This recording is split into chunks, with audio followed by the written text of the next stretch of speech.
Hello, it is Ryan, and I was on a flight the other day playing one of my favorite social spin slot games on ChumbaCasino.com. I looked over at the person sitting next to me, and you know what they were doing? They were also playing Chumba Casino. Coincidence? I think not. Everybody's loving having fun with it. Chumba Casino is home to hundreds of casino-style games that you can play for free anytime, anywhere, even at 30,000 feet. So sign up now at ChumbaCasino.com to claim your free welcome bonus. That's ChumbaCasino.com and live the Chumba life. No purchase necessary. VGW. Void where prohibited by law. See terms and conditions. 18+. Hello listeners, and welcome to this week's episode of The Cult Vault. For this episode, I have another brilliant interview lined up for you. I was lucky enough to get the opportunity to talk at length with James. James was part of a movement known as SGI. What does SGI stand for? What type of movement was this? And what was James's experience like? Buckle in to hear the answers. A quick bit of business before we get started. I have launched my second podcast, The Conspiracy Vault, which is available on all major podcast platforms including Apple Podcasts, Spotify, Stitcher, and wherever you get your awesome podcast content. My Patreon profile is live. I'm getting some fantastic support which makes my dreams of continuing to podcast after my maternity leave has finished seem more realistic, which I really didn't think was possible. You can find me at patreon.com/thecultvault, where 4 exclusive episodes are already waiting for you. Now, let's not wait any longer. Here is James telling us his story about his time within SGI. Hello, James, and thank you so much for joining us today here on the podcast. I'd like to take this second to give you the chance to introduce yourself and tell our listeners a little bit about who you are. Yes, my name is James. I'm here to talk about a cult that I was a part of for a little under 6 years. I live in the United States. And what was the name of that cult? The name of the cult was the Soka Gakkai International, or it's just abbreviated SGI USA. Okay, and SGI, do they operate primarily in America?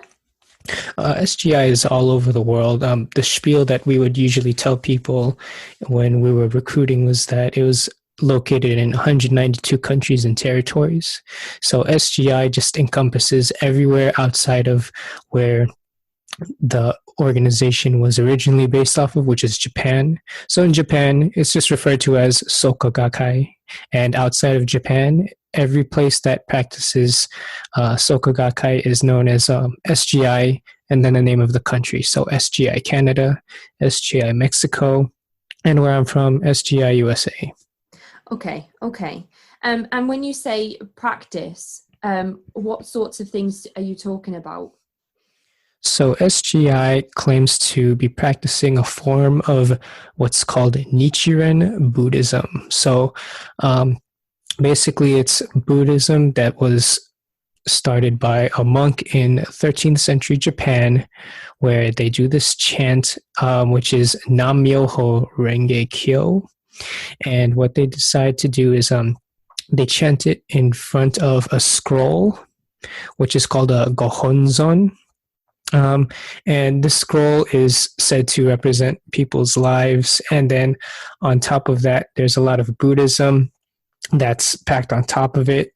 And basically the practice is practicing for yourself, which is doing the chant in front of the scroll, and then also helping, quote unquote, helping other people learn about this their Buddhism. Okay, and is it classed as traditional Buddhism, or is it seen more of a fringe denomination of traditional Buddhism? So when we look at the types of Buddhist schools there's the Theravada, which is known as the elder teachings, and then there's also the Mahayana, which is called the higher vehicle, and then there's also what's called the Vajrayana, which I think means diamond body. So every teaching in the Theravada school is what can be cited, arguably, was actually taught by the Buddha himself.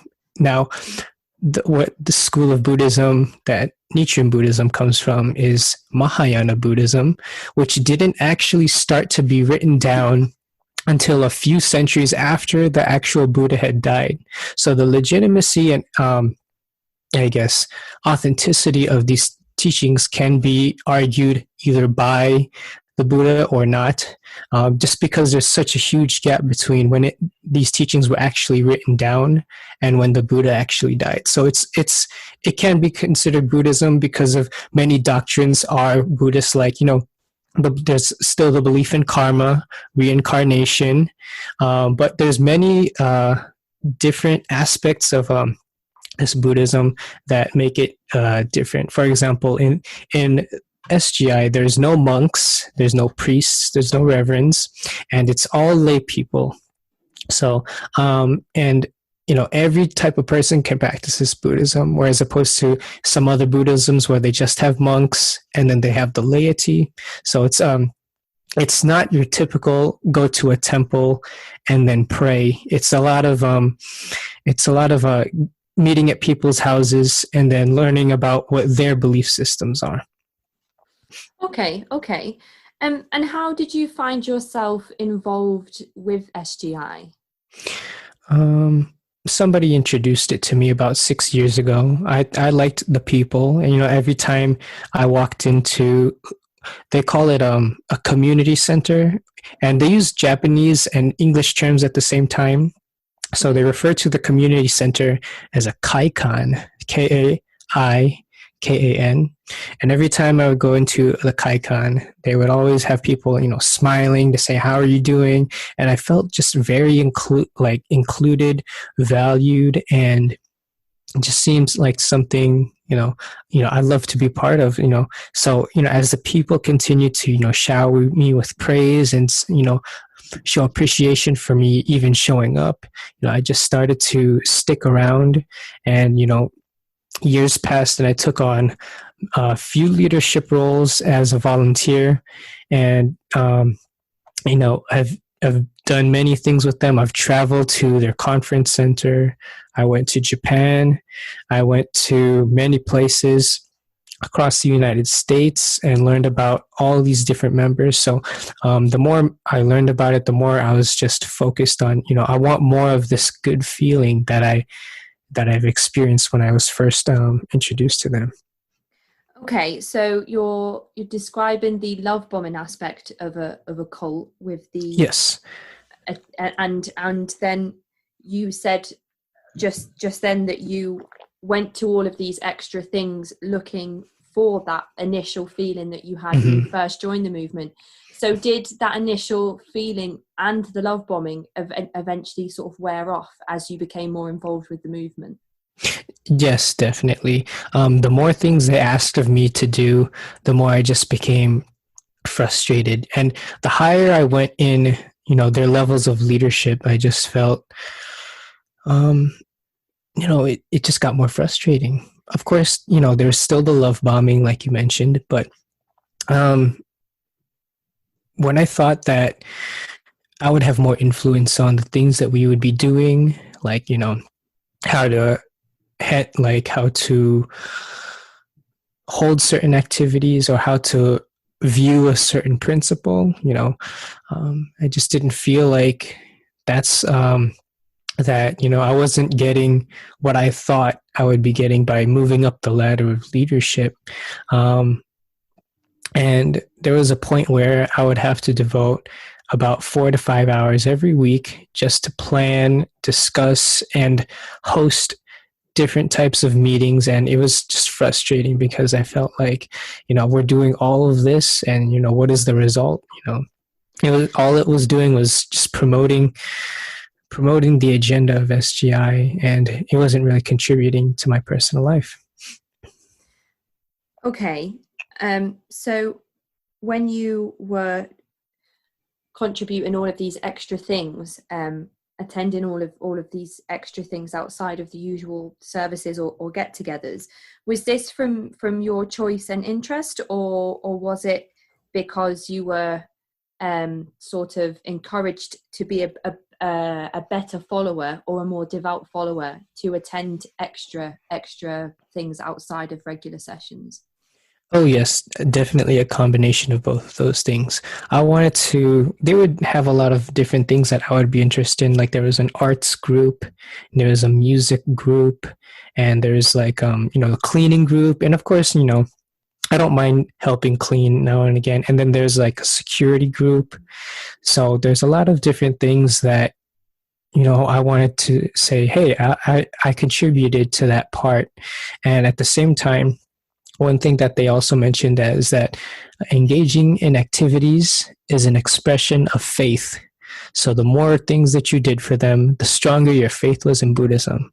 And, in that organization, you do not want to appear to have weak faith. Nobody wants to be called weak, and nobody wants to appear to have weak faith. So the more involvement and more time you devote, the stronger, quote unquote, person you are in the eyes of SGI. Right. Okay. And when you mentioned before about the frustration around not being given these extra responsibilities or seeing the changes, or ideas that you wanted to implement being used, was it something that you were told would happen if you became more involved with things and traveled? Did you assume that you would be given this extra responsibility? Well, the thing is, there's very little democracy in terms of where direction would be given. So the way they would frame things is, hey, what do you think about doing this activity? And then they would expect you to say yes. And then if you said yes, it was a done deal. However, if you had objections, they would continue to try to sell this idea of what to do until you said yes. So I didn't feel like I had a choice in whether or not we were going to do certain activities or not. It was just, hey, do this. We're going to continue to tell you to do this. And if you don't, you're not uniting with us. You're causing disunity. And both of those things are dangerous. And you need to conform. It was almost like saying, if you don't conform with us and with our ideas, then you're against our movement. Okay, and was this something that would be expressed in front of the entire group? This is something done. Okay, well that's half and half. So if it just happened, they would talk to you about it privately. However, if the person ended up leaving the organization or ended up impacting a lot of people negatively, they would outright talk about those people. Okay. In front of people in huge lectures, huge numbers. So they would say, hey, this person is a huge betrayer of SGI. They would say first name, last name, and they would say, this is why you shouldn't be like this person. And did you ever worry if you didn't agree with the movement, or if you were to step away, that you would become the center of these types of conversations? Oh yes, all the time. If they're doing that with people as we speak right now, why, what would make me not also enter that same position? So they're already doing that behind closed doors, I know, but it was a worry for me. I was the type of person who always worried about what other people thought about me. But as I grew and as I changed, I continued to speak my mind and not really have too much concern about what people thought about me. And that's when I decided to, draw the line and say, hey, I'm not doing what you guys want me to do anymore. Okay. And at the time you joined, and when your friend introduced you to SGI, do you feel like you were searching for a group to become involved with, or was it something that came out of the blue?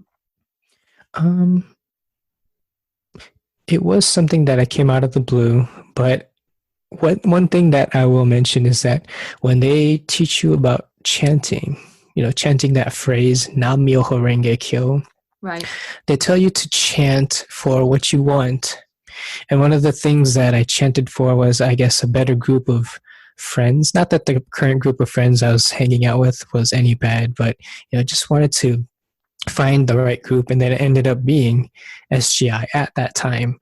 I wasn't too, I guess,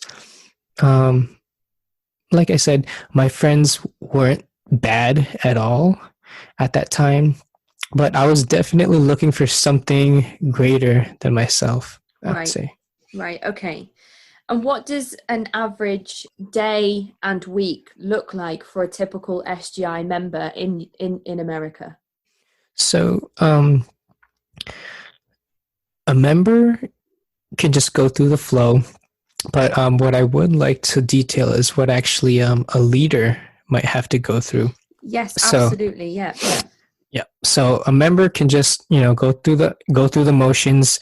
They usually would just get attend like invitations to attend certain meetings and whatnot. But for a leader, um, the higher in leadership you go, it's significantly more time that you'd have to devote to contributing to activities. So, for example, the third week of every month, they would have what's called the district meeting, and that meeting is about an hour. But in order to get to that meeting, you have to plan. They want you to plan for it, so that would take another hour. And then between the planning meeting and the district meeting, there would be a study meeting, and that's about an hour.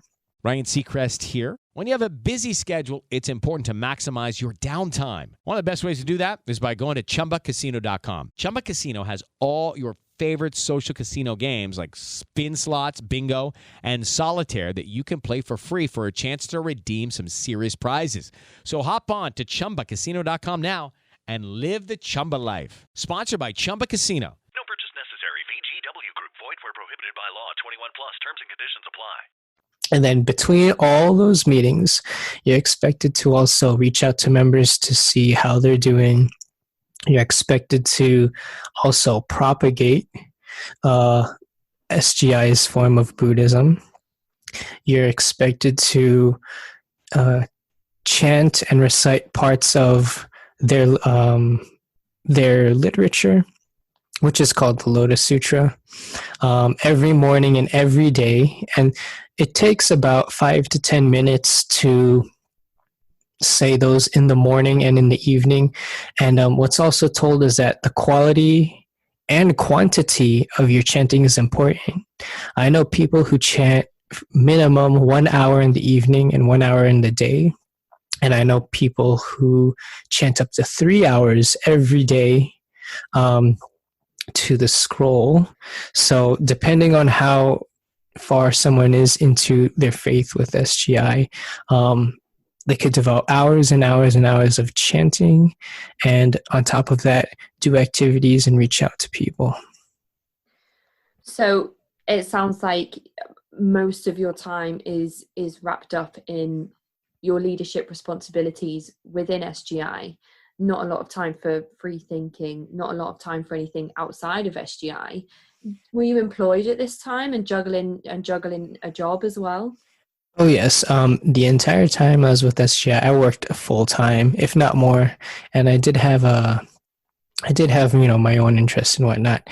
And there was this one time I met with a leader because they wanted a certain idea of theirs to be executed so badly that they started to schedule out my personal time in their notes and say, hey, how much time do you have for work? How much time do you have for your business?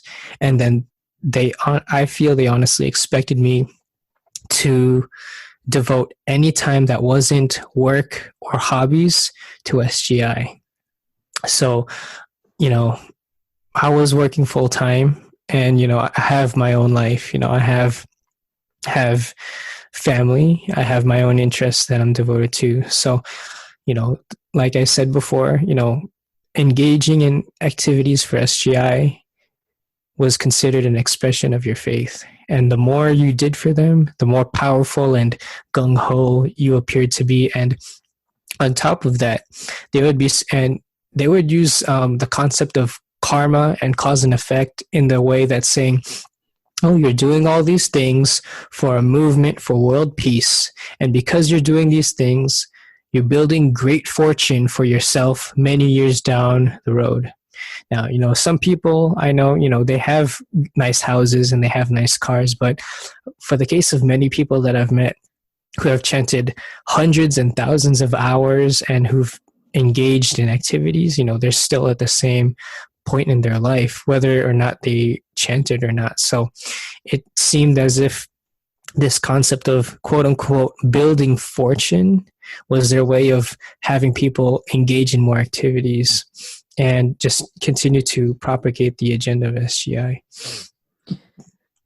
Right. So if you're not giving all of your time outside of work and hobbies over to SGI, you feel pressured and as though you're going to be accumulating negative karma. It could be, that's one way to see it. Or you could just be, they would never ever say you're doing something bad. They would just say, oh, you could be doing more and you could be building even more fortune if you did this. You could be contributing to our movement even more, and you could be contributing to the happiness of people even more if you were to take this role and if you were to do these things. Okay, and did that ever creep into your hobbies and work? Would you ever go out with a group of friends and feel almost guilty, like you could be doing SGI related things instead?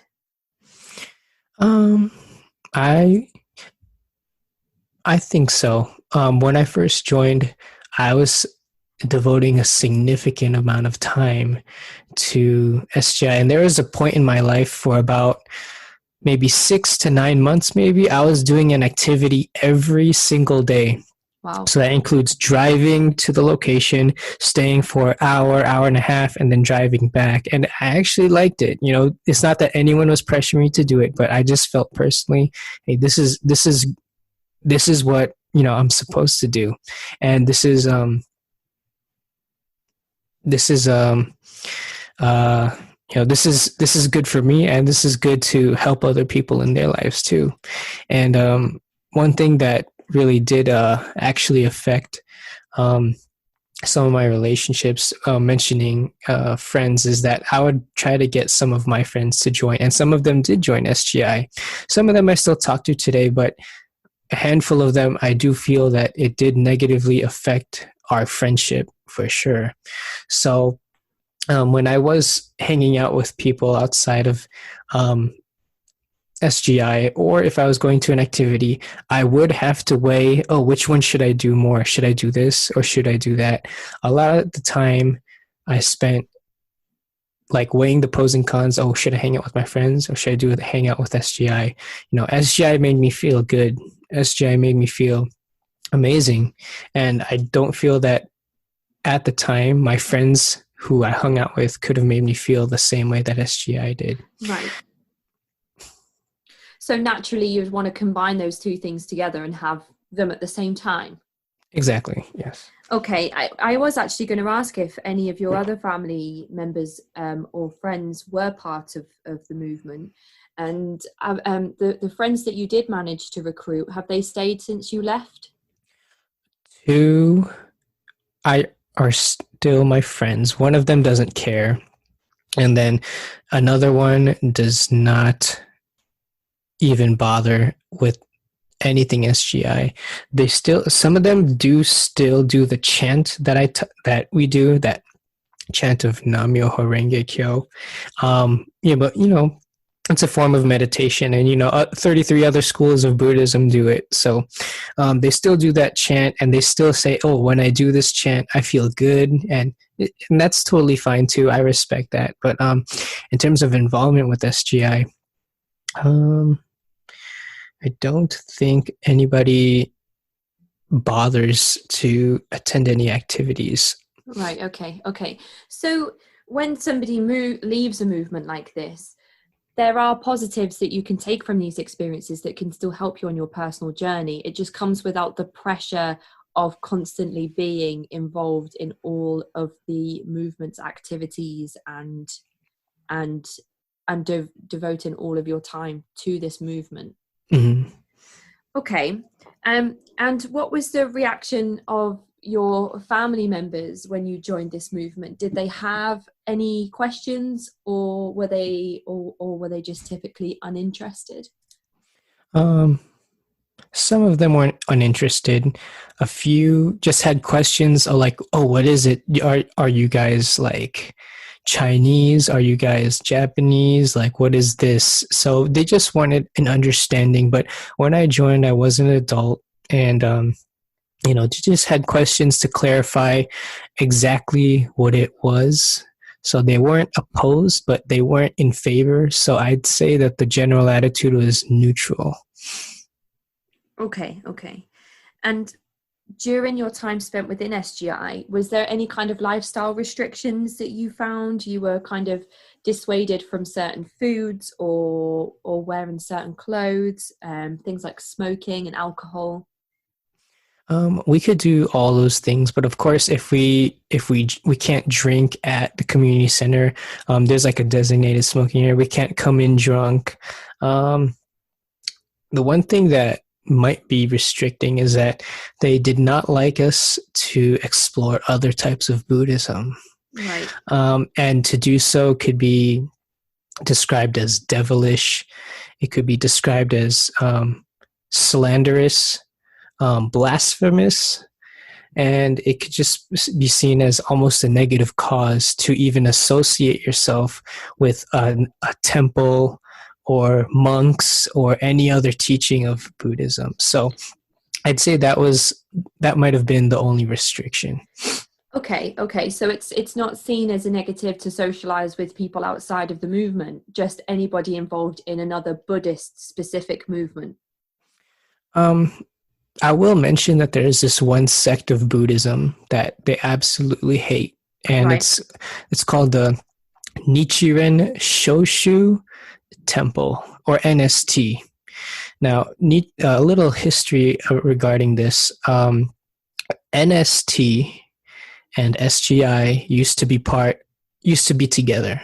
So NST was. Hello, it is Ryan, and I was on a flight the other day playing one of my favorite social spin slot games on ChumbaCasino.com. I looked over at the person sitting next to me, and you know what they were doing? They were also playing Chumba Casino. Coincidence? I think not. Everybody's loving having fun with it. Chumba Casino is home to hundreds of casino-style games that you can play for free anytime, anywhere, even at 30,000 feet. So sign up now at ChumbaCasino.com to claim your free welcome bonus. That's ChumbaCasino.com and live the Chumba life. No purchase necessary. VGW Group. Void where prohibited by law. See terms and conditions. 18 plus. Actually where the monks and where the priests were, and then SGI was considered where the lay people were. In the most simplest terms, that's how I could describe the relationship. Okay. And so in 1991,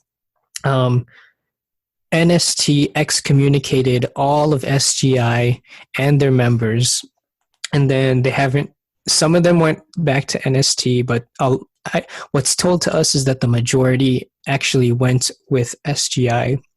So any interaction with anybody from the NST sect, you're actually told to report it immediately. You're encouraged that what they're teaching is wrong. You're told that how they express their beliefs in Buddhism is incorrect, evil, and almost like a raping of Buddhism, even though the only difference that you can see on the surface is that NST has priests and then SGI does not. Right. So other than that, the practice is very, very similar. So any interaction with those type of people from that sect of Buddhism, you're actually told to tell somebody, and then somebody else will, quote unquote, handle that member from the NST sect. Okay, it's interesting that SGI has this opposition with another group, because I've recently released 2 episodes on the Aum Shinrikyo cult movement of Japan, and they had a huge opposition with an SGI group specifically that was practicing. Now I might pronounce this wrong, so I do apologize. Daisaku Ikeda. Oh, Daisaku Ikeda. Yes, a very controversial figure. And Would you like me to elaborate on him a little bit? Yeah, I definitely do, but I just wanted to just quickly point out that Aum Shinrikyo were actually planting biological and chemical materials around their building, trying to cause harm to the opposing group because they thought they should be the only practicing religion within the same area. So that's just a short little history about another opposition that SGI had with another group. But yes, please do tell me more. Please do tell me more. Okay, so I think probably Daisaku Ikeda is probably the most cult-like figure within, and I think he is probably the defining factor in what makes SGI a cult. He's the third president of Soka Gakkai, and he was succeeded by two other presidents. The first president is Sunesuburo Makiguchi, and the second president was Josei Toda. Now, Josei Toda was the second president, and he bestowed, I guess, the presidency upon Daisaku Ikeda. And we're supposed to view these three presidents as the three eternal mentors. There's never going to be a fourth one, but there's three eternal mentors. And so I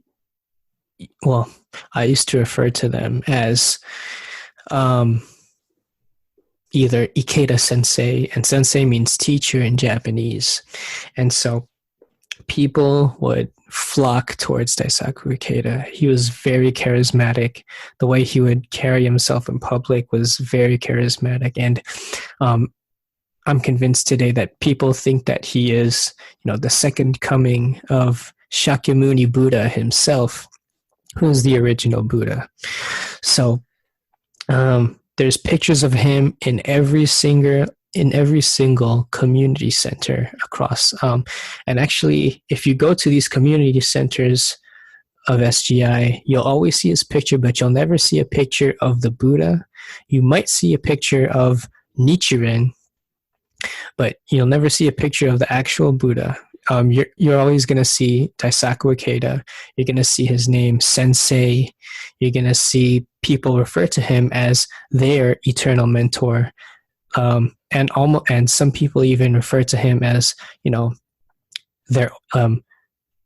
some people refer to him as their father and their father figure in life as well. So, he hasn't been seen in public other than some drive-bys and some pictures in over 10 years. What's actually going on behind the scenes is unknown, but the way that people flock towards him, call him their mentor, their eternal mentor, their teacher in life, and the fact that also people say he is supposed to be your only mentor in life gave a lot of cult vibes when I first heard about that.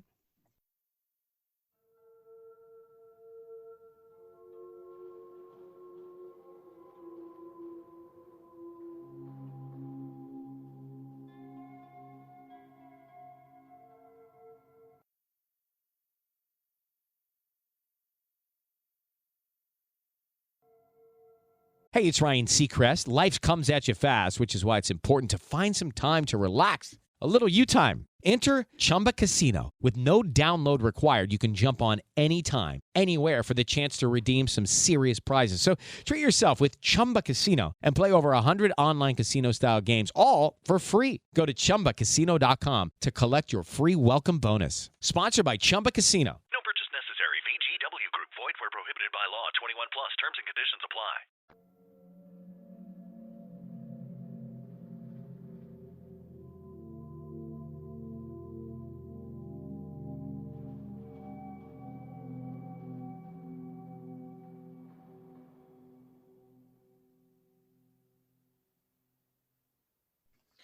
Okay. And I've made a note here in my talking points that members of SGI had actually joined NST to spy on members of that group.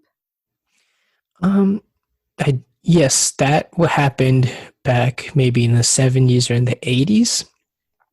I met somebody who supposedly was a spy for SGI to go into NST. And what happened was they would go in, just gather information, intel, and just report it back. And then I wasn't actually given too much detail about that other than who the spy was and what they did in order, and what they, I guess, got back from going to the temple.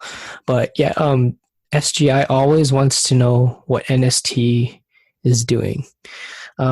This, and one of the things that they do is they have this movement called Soka Spirit. So SOKA Spirit. In this movement, what they try to do is they try to actually convince people that SGI's Buddhism is the one and only correct Buddhism to practice. And the most evil and, I guess, detrimental part of SGI's movement is the NST sect. So when they have these Soka Spirit meetings, it's only a handful of top leaders that gather to discuss it.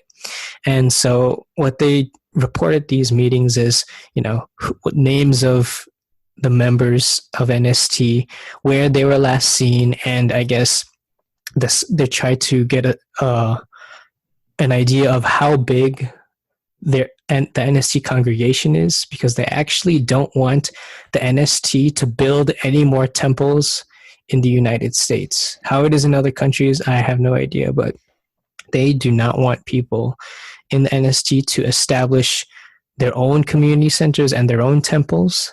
And they try their very best to actually get those people in NST to join SGI. Okay. So I've done a little Google today on SGI just to get a little bit of background information myself. And it says that there's actually 12 plus million members of SGI worldwide. Do you think that's accurate? No. No, that's very inflated. That's on the Wikipedia page, so perhaps I see. That's been provided by a member of SGI. It's been 12 million members for the past 5 years. Right. I think on paper they may have 12 million members, but if you were to reach out to those 12 million people and ask, do you still practice SGI's form of Buddhism? I don't think they would say yes. Well, okay. Not all of them, at least. And did you ever find yourself, when you were within SGI, challenging any ideals or actions that the movement itself was taking, or questioning why you were doing certain things? Oh, yes, definitely. Just to talk about the structure of SGI a little bit, there's what's called divisions. So there's a handful of them, but the main four I want to touch on is there's a young men's division, young women's division, men's division, and women's division. I'll be talking about the young men's and the young women's division as just youth division, and then I'll refer to the men's division and the women's division as just non-youth division. So many activities are split between youth division and non-youth division, as well as just men and just women. So the youth division is from ages 18 to 35 in the United States, and then men's division is 35 and up. So when you turn 35 as a youth division, you quote unquote graduate into the non-youth division. So one of the things that bothered me as I was continuing to learn about it is, where do non-binary and trans people fall into these divisions? And what's told is, they just have them join whatever division they're most comfortable with. I did hear maybe a few months ago, they're going to start making a non-binary division. And I said, hey, that's cool. But the fact of the matter is there's still activities that are only tailored specifically to the young men and the young women. For example, there's some performance groups, and one of them is called the brass band. So it's just a marching band is all it is. And then there's also another performance group called the Fife and Drum Corps, which is pretty much a marching band as well. However, you have to be a man to join the brass band, and you have to be a woman to join the Fife and Drum Corps. Right. So, Okay. so you can never have the two mixed at an official SGI activity. So, and then on top of that, there's a few quote unquote training groups, which they label on things that people do as volunteer work. So, for example, one of the training groups is called Soka Group, and that entails, directing cars in a parking lot, picking up trash outside, making sure it's like security and traffic control at the same time. However, if you're a woman, you're encouraged not to do that. Instead, you're encouraged to do something called Byakuren, Byakuren, which means white lotus. So if you're a female, you're not supposed to do Soka Group. You're not supposed to do security. You're supposed to do Byakuren, which entails welcoming people into the center, picking up garbage on the inside, and then ushering people to seats and just like getting a count of everybody on the inside. So they never want a guy to do anything like a Byakuren, and they never want women to do anything like what goes on in Soka Group. Right. I've questioned this a few times, and they're like, oh, and they would just avoid the question. I said, hey, what if somebody wants to do this? They said, you just tell them to join the group that's neutral. I'm like, what? So the neutral groups would be some other performing groups, such as there's a dance group and there's a chorus, and there's also like the arts department and whatnot. So if someone were to ask, if someone non-binary were to ask to join Soka Group or to join Byakuren, but biologically they're the opposite gender that was encouraged to do that, you're just supposed to tell them to do something that didn't involve gender. I didn't think that was quite right. So this whole division stuff. Oh, and one more point I want to point out. The 18 to 35 group, the youth division, they have way more activities to do than the non-youth division. There's camping trips. There's this huge festival that happened 2 years ago that only people 18 to 39 could attend, and there's only youth division are allowed to do those two training groups that I mentioned, the Soka Group and the Byakuren. And so there's not too much for the non-youth division to do in SGI. So as a result, some people do get frustrated. They've claimed that SGI is ageist. They've claimed that, that's not inclusive. So I just didn't like how I felt they were discriminating both on gender and on age. Yeah, of course. I mean, the way you've just explained it there, it seems like it's black and white, really, in terms of the sexism. I mean, do you think them offering the activities to the youth side of it, do you think that's for retention or recruitment, or what are the thoughts behind those actions? Oh yes, definitely. One experience that I'll mention is so 2 years ago there was a huge event called 50K Lions of Justice. It was held on September 23rd in 9 cities across the United States. This huge meeting was only for people's ages, let's say 12 to 39. When the idea of 50K, and I'll refer to this event as 50K from here on out, when the idea of 50K was first presented to me, they said something along the lines of, we don't, can I cuss? Can I use curse words? You say whatever you want to say. Yeah, this is your story. Okay. So they said, we don't want a bunch of old ass motherfuckers to be in the audience. I said, what? Like, why would you say that? And that actually just baffled me and said, we want young people who are young looking to be in the audiences when we report these events to Daisaku Ikeda. And I said, I mean, somebody could look young and, be in the audience, and like, could you include them? And they said, so we're going to have this event. It's called Lions of Justice 50K. And, we just want young people at these events. And I think just a theory that, they recruit young people because, people, they're still finding themselves. They're still trying to find themselves in life. And I feel because of the lack of life experience that some young people might have, they might be more susceptible to join SGI if they couldn't, like, if they haven't really had that experience of encountering it in an organization like SGI. So there's 2016 was when SGI started planning for this 50K event.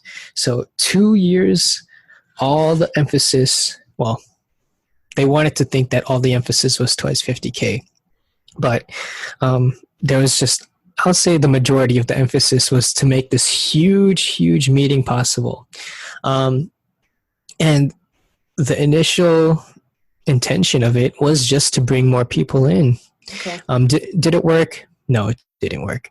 But, that's the emphasis on youth and whatnot is just, one of the things that kind of turned me off. And, the emphasis on youth in SGI is almost like disturbingly, it's like grossly emphasized. Like if you're over 35, they almost don't want anything to do with you. Of course, they still have things for the non-youth division, but I mean, they like anybody that wants to come into SGI, but if you're under 35, like, damn, they're going to really jump on you. Right. Okay. And you mentioned at the beginning that you were actually a recruiter yourself at one point. What other places would SGI recruiters go to find new members to bring into the fold? Oh, anywhere. Everybody was expected to do what's called shakubuku. So it's SHAKABUKU, shakubuku. Shakubuku is the term they use. They never said convert, and they very rarely ever said the word proselytize. The term they use is shakubuku. Shakubuku in Japanese means to break and subdue. Like literally, that's what it means. Shaku, break, buku, subdue. And over time, they would say, oh, that's not what it means. It means to give somebody hope. It means to give somebody a path to happiness. It means to give somebody, a chance at life to become their happier selves. So they would say, the more you shakubuku, the more you could change your karma. So everybody, leader, member, no matter who you are, was expected to do shakubuku and to quote unquote expand the movement. Right. Okay. And you talk about, people being recruited in, everybody's expected to recruit. Can you go and approach people who are practicing Christians, for example, and try and bring them in, even though converted was never a word that was used? Yes, everybody was susceptible to it. So they said, no matter who you are, you could be Catholic, you could be Jewish, you could be black, white, gay, straight, anybody. So everybody was expected to be quote unquote shakubuku. And so, and actually there's some terms for people who are like half Jewish and half Buddhist. They refer to themselves as Jubus. And so It is Ryan Seacrest here. There was a recent social media trend which consisted of flying on a plane with no music, no movies, no entertainment. But a better trend would be going to ChumbaCasino.com. It's like having a mini social casino in your pocket. Chumba Casino has over 100 online casino-style games, all absolutely free. It's the most fun you can have online and on a plane. So grab your free welcome bonus now at ChumbaCasino.com. Sponsored by Chumba Casino. No purchase necessary. VGW Group. Void where prohibited by law. 21 plus. Terms and conditions apply. Yeah, you could, and they said, oh yeah, you could be Christian and be Buddhist at the same time. And this is not really just, a religion, but this is a philosophy for you to become a better Catholic, better Christian, better Baptist, whatever. So everybody, no matter what religion you are, was subject to, I guess, SGI. Okay.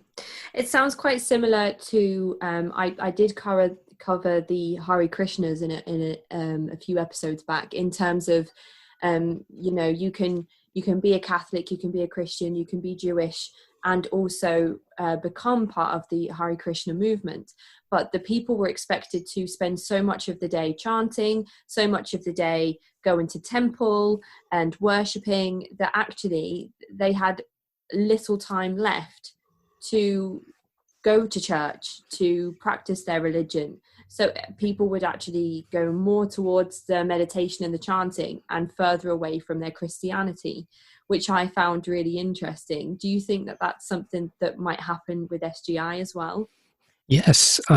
Initially, I was with a sect of Christianity, and I just saw myself. I still went to church when I was first following SGI, but I just slowly stopped going.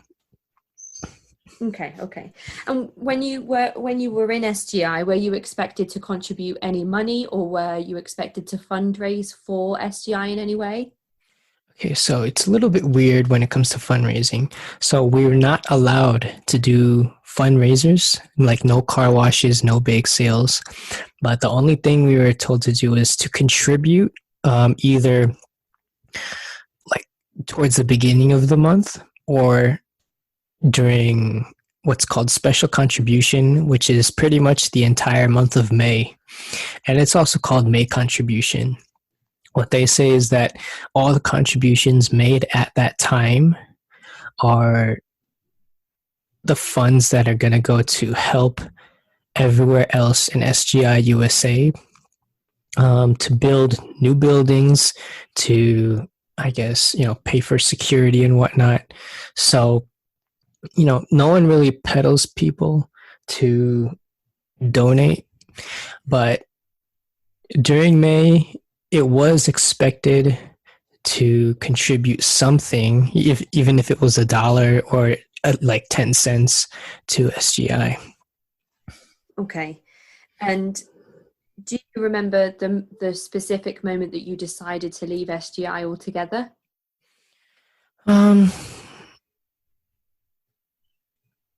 The thing is, I just didn't. I weighed the pros and cons not too long ago, and I asked myself, what is the benefit of just staying here? Right. Okay. And what's the benefits if I leave? So I just weighed the pros and cons, and I said, there's more good that will come out if I leave than if I stay. And is that advice that you would give other SGI members and potentially other cult members on their decision on whether to stay or go? I definitely, it's something that helped me. So, it might help somebody else, but everybody has to find their own reason of why to stay and leave. But for me personally, the way I think and the way my mind works, weighing the pros and cons was definitely the breaking point. And what has your life been like since you decided to leave SGI? It's been good. I don't feel pressured to do anything. I have a lot more time on my hands. One struggle, and I see that a lot of people exiting cults go through this, is reestablishing the social circle. Thankfully, I still had a handful of friends, both SGI and non-SGI, that I still talk to and I still connect with. But I know for a fact that the connection I had with the majority of the people I had with SGI is non-existent and might never have existed in the first place. Okay, so it's important upon leaving a sect to find a group of people that you can speak to about your experiences. I definitely think that's important. Okay. I've just got one last question before I offer you to give any final points.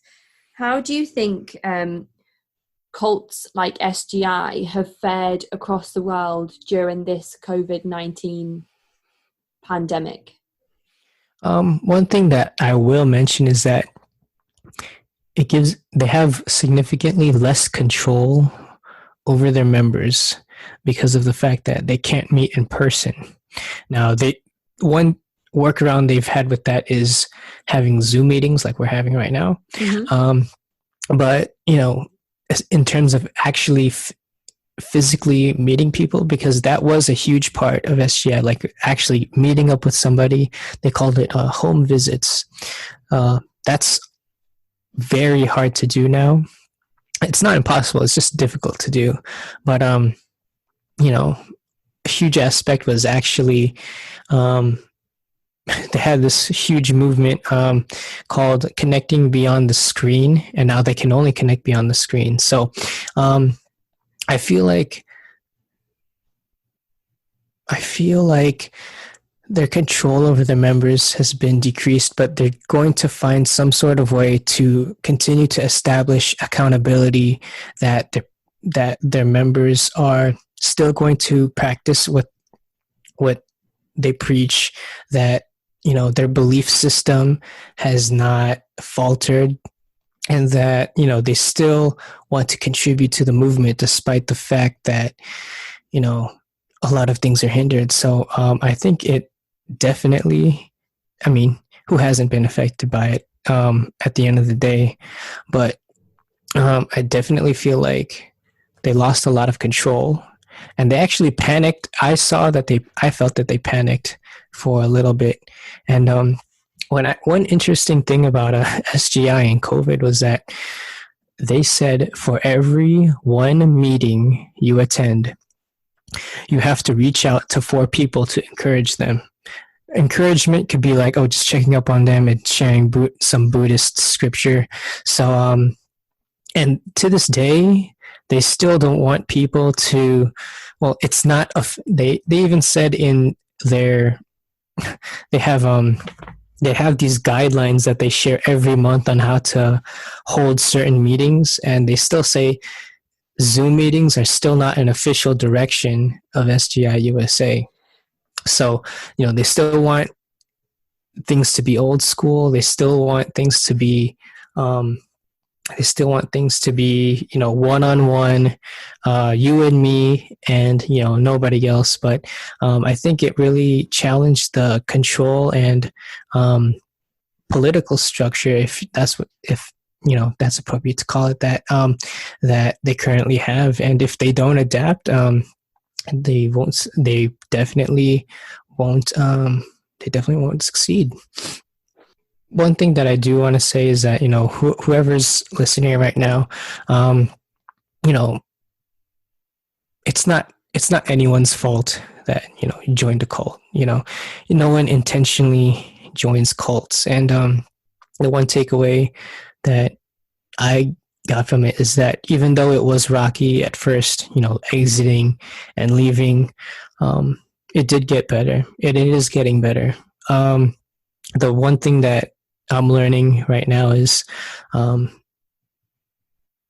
guess, just deprogramming myself from SGI, because of all there's they have their own lingo, they have their own slang, they have their own terms and whatnot.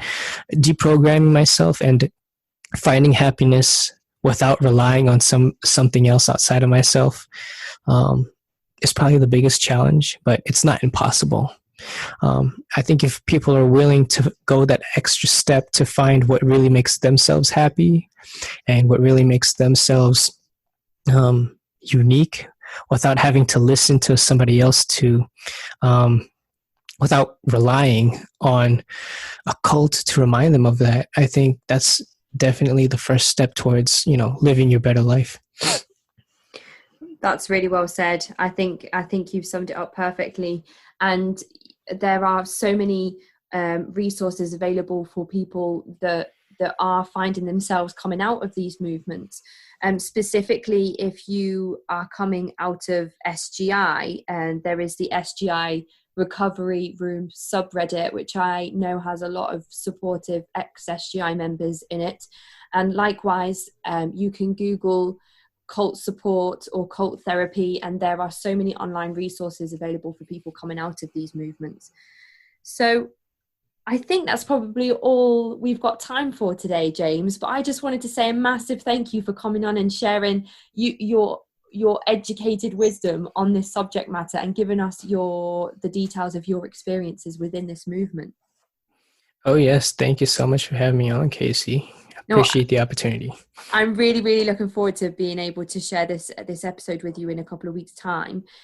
Oh yes, definitely. I look forward to it. Thank you so much, James. Enjoy the rest of your day, and thank you again for your time. Likewise, you too, Casey. I'll speak to you soon. Bye-bye. Bye-bye. This marks the end of this week's episode. If you'd like to get in touch, you can do so by emailing me at cultvaultpodcast@gmail.com or find me on Twitter and Instagram at cultvaultpod. I'm your speaker, Casey, and this has been the Cult Vault.